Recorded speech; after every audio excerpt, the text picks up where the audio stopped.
Saudara-saudari sekalian, selamat bertemu kembali. Tidak terasa kita sudah memasuki minggu ketiga masa Prapaskah. Waktu berlalu begitu cepat dan masa Prapaskah ini terasa sangat singkat. Saya mengalami bahwa dalam masa yang singkat ini justru intensitas perjuangan dan pergulatan saya melawan cobaan terasa sangat tinggi. Di saat saya berkomitmen untuk menjalankan doa, puasa, dan pantang dengan lebih sungguh, malah keinginan untuk memuaskan rasa lapar dan haus terasa sangat kuat. Bagaimana dengan saudara-saudari sekalian? Apakah Anda menjalankan masa Prapaskahmu dengan gembira? Saudara-saudari yang terkasih, dalam masa tobat ini saya juga menyadari bahwa salah satu kecenderungan kita manusia adalah selalu merasa lapar dan haus akan segala kebutuhan hidup. Entah disadari atau tidak, kecenderungan ini merupakan salah satu krisis yang menghalangi manusia untuk menikmati kebahagiaan dalam hidupnya. Sama halnya ketika Anda merasa lelah dan kesepian. Selalu ada kecenderungan atau keinginan untuk dipuaskan, tetapi selalu saja kita merasa lapar dan haus. Karena itu saudara-saudari sekalian, sebaiknya kita tidak membiarkan diri kita dikuasai oleh rasa lapar dan haus, rasa lelah dan kesepian. Karena itu akan memudahkan kita untuk jatuh dalam pencobaan yang menawarkan kepuasan sesaat dan kebahagiaan yang bersifat sementara. Datanglah kepada Yesus karena Ia akan memberikan kelegaan kepadamu.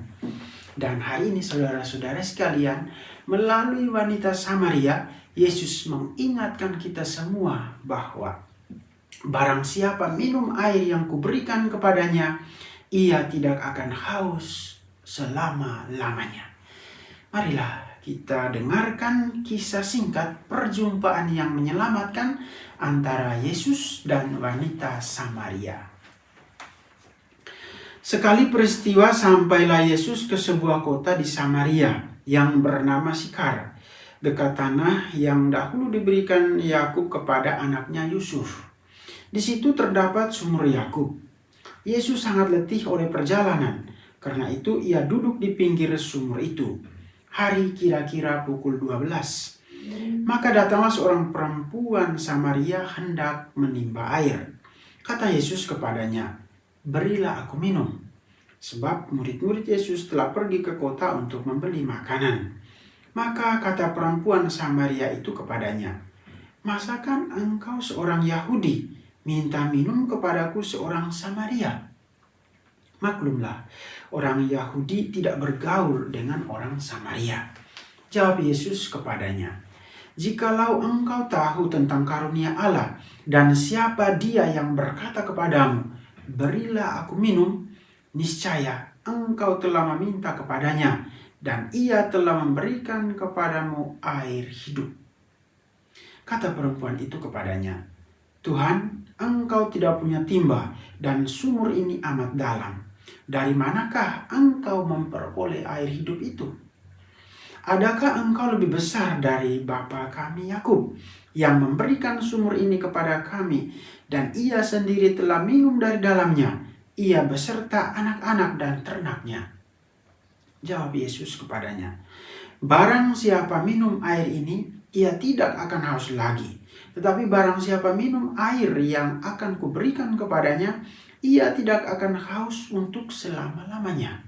Sebaliknya, air yang akan kuberikan kepadanya akan menjadi mata air di dalam dirinya, yang terus-menerus memancar sampai ke hidup yang kekal." Kata perempuan itu kepadanya, "Tuhan, berilah aku air itu, supaya aku tidak haus dan tidak usah datang lagi ke sini untuk menimba."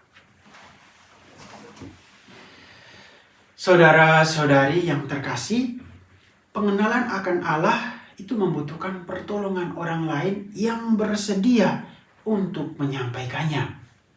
Tetapi untuk menjadi pengalaman pribadi dan penuh, orang perlu untuk berjumpa sendiri dengan Allah. Perjumpaan Yesus dan wanita Samaria adalah satu perjumpaan singkat yang menyelamatkan. Wanita Samaria ini adalah contoh dari orang yang tidak pernah merasa puas akan kebutuhan hidupnya. Padahal ia telah memiliki 5 suami. Tetapi beruntung karena dia bertemu dengan pribadi yang tepat. Dan akhirnya dia diselamatkan. Saudara-saudari sekalian, kisah keselamatan itu singkat tetapi indah. Karena itu jangan merusak keindahan keselamatan dengan membiarkan diri kita jatuh ke dalam pencobaan dan dosa.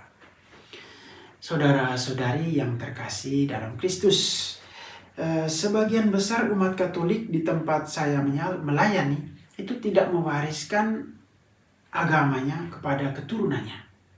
Mereka memberikan kebebasan kepada anak-anak untuk menentukan sendiri pilihan imannya. Mereka memberikan kebebasan kepada anak-anak untuk menentukan agamanya sendiri. Hanya ada beberapa tempat yang memiliki sejarah kekatolikan yang mewariskan agama kepada generasi berikutnya. Karena itu sangat jarang saya mendengar istilah agama warisan atau iman warisan. Iman itu pilihan bebas. Karena itu banyak yang memilih untuk dibaptis setelah mereka menginjak usia dewasa dan juga lansia, dan bahkan juga ada yang sudah berada di ambang kematian. Namun saudara-saudari, komitmen untuk pilihan ini benar-benar mereka wujudkan dalam keseharian hidupnya tanpa paksaan dan pengaruh dari orang lain. Bagi keluarga Katolik, ini merupakan suatu kebanggaan dan kebahagiaan yang luar biasa, dan itu akan diceritakan turun-temurun. Ya, mungkin seperti kegembiraan atau kebahagiaan wanita Samaria yang mengajak orang-orang sekota untuk menemui Yesus dan mereka menjadi percaya. Puji Tuhan, pastor, anak atau saudara atau suami atau istri atau ibu saya itu mau dibaptis. Puji Tuhan, pastor, sebelum menghembuskan nafas terakhirnya, suami atau istri, nenek, kakak atau adik saya itu mau dibaptis. Nah, ini kata-kata yang lazim saya dengar, Bapak Ibu saudara-saudari sekalian. Namun lebih daripada itu, untuk menghidupi iman yang telah mereka miliki, itu bukanlah suatu hal yang mudah. Karena dalam satu keluarga, tiap orang itu memiliki imannya masing-masing. Luar biasa bahwa mereka saling menghargai. Tetapi karena iman yang mereka miliki itu pula, mereka juga sering menjadi korban bulian. Kemerdekaan imannya itu hanya dialami ketika mereka berada di gereja, ketika mereka berkumpul dengan saudara-saudari seiman. Nah, saudara-saudari sekalian, di gereja tempat saya melayani, itu banyak orang yang tidak dibaptis atau yang tidak beragama ikut merayakan perayaan Ekaristi secara aktif. Ada yang datang mungkin karena salah satu anggota keluarganya dibaptis.